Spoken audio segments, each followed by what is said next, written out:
Hey everyone, I am going to start setting up my green stalks for the fall today. I didn't have time to sow this earlier to make transplants, so that's why I'm direct seeding. I'm gardening in New York City Zone 7B, but most of these things are supposed to mature very fast. I have the Choy Sum here that matures in 50 days. There is this little broccoli that was actually so good in the spring. I have some of my brown green stalk over there too.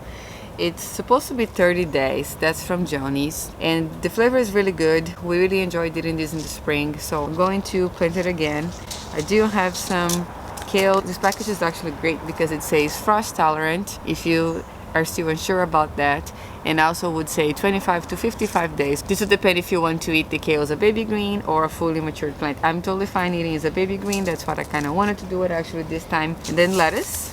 I have this lettuce mix that actually came with one of the GreenStalk things that I bought. This usually send you a package free seeds, which is very nice. This time I'm going to use this organic mixed lettuce set. So I'm going to sow this kind of densely and try to have them as baby greens as well. Now the next things could be something that takes a little longer, but I'm willing to try to. I want to do some turnips, some watermelon radish, and some Daikon Radish. So those are all, I guess, winter vegetables. So we'll see how this one's going to turn out. So before I start sowing these seeds, I am going to set up my green stalks first. So as you can see here, I have already amended this. I have put soil all the way to the top on the planters on both of them. I usually top them off with compost when I'm amending, but I didn't have compost this time, so I just did some potting soil, and I'm going to fertilize this with some organic fertilizer later to make sure we have a good boost of nutrients.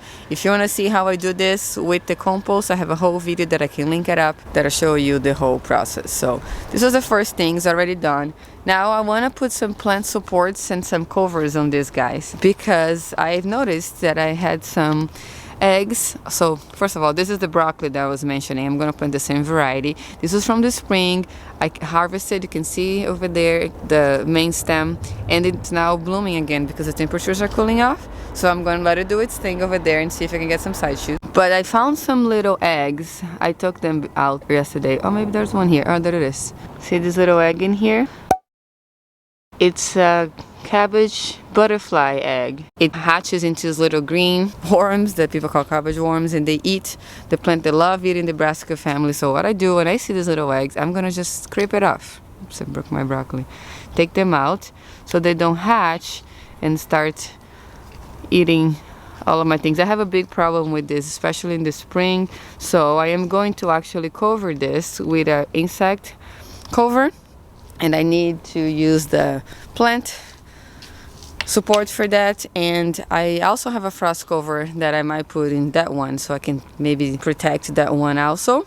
But I'm putting supports on both of them, and I'm going to show you guys how I do it. So this is from GreenStalk too. I can also link the description down below if you're interested. I bought this a long time ago when I got the planters, and they're really handy. So I have a set of 3, and I'm using 2 sets today for those planters, and they're super easy to assemble. So I'm just going to show you how I do it. So usually start with those guys, this part, and you just slide it in here and then hook it up. Oh, I'm using my left hand, so a little harder, but there you go.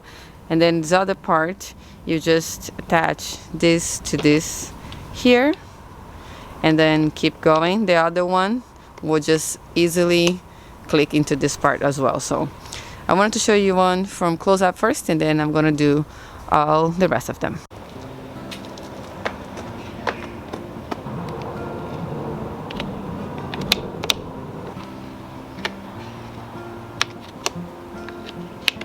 This one is easier because I have the spinner on this, so I can just easily spin around.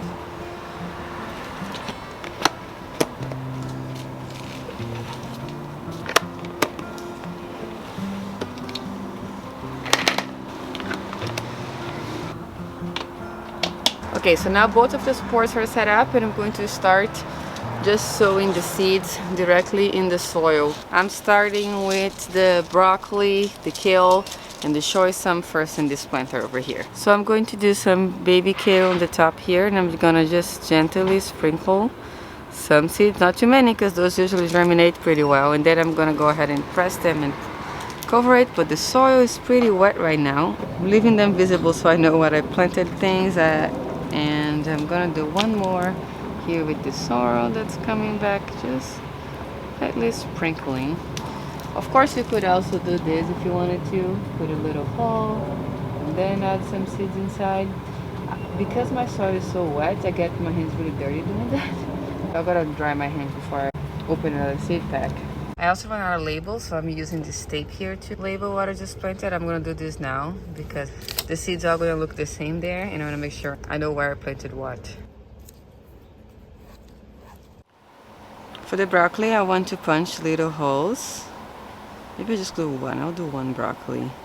2 seeds, but right in the middle.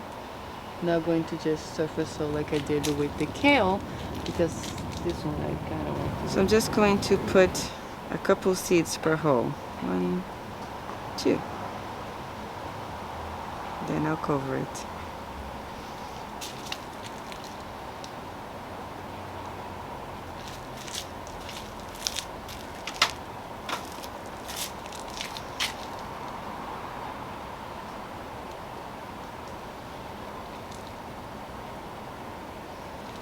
Alright, so this is mostly what I want to plant here.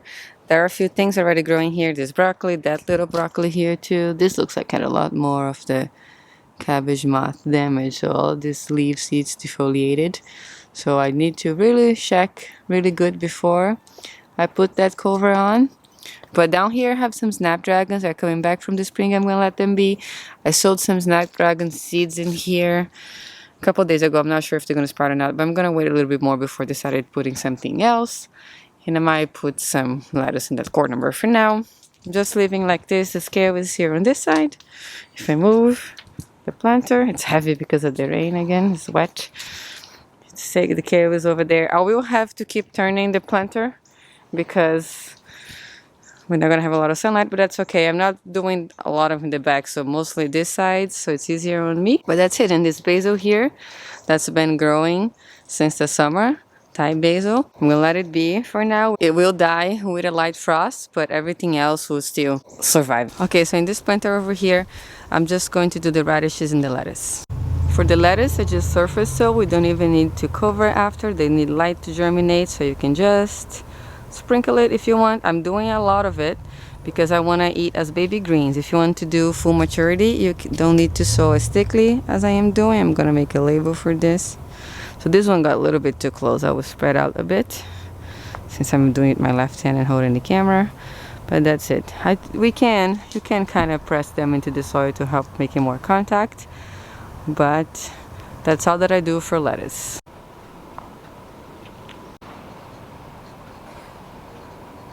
For the daikon, I'm going to make little holes just like I did for the broccoli. And I'm putting 2 seeds per hole as well, then covering it lightly with the potting soil already in the planter.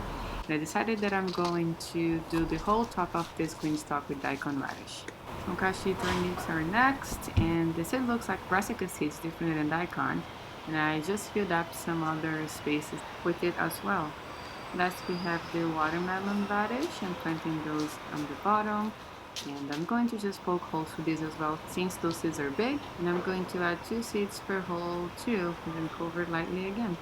Okay, all done. So the soil is actually really moist from some rain we had, and I can feel some raindrops on me right now. So I'm going to skip the watering and I'm going to let it get rained on.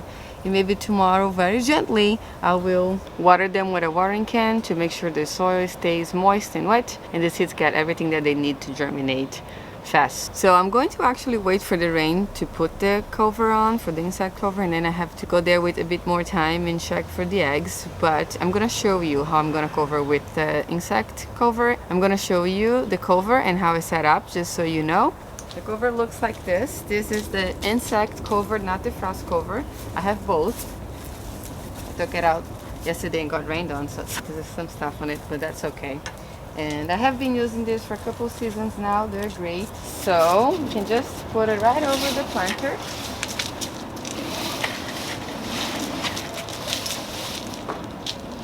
It actually fits it perfectly.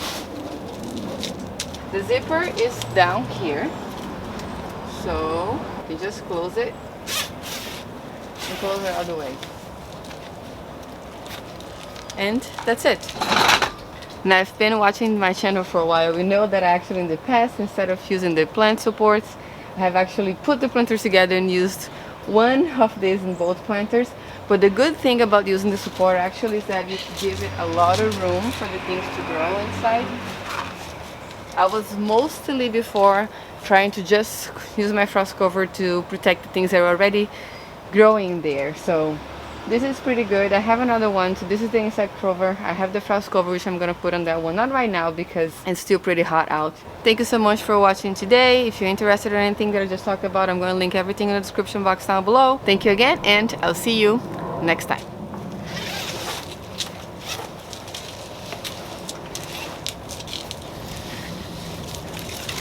Keeping this off for the rain.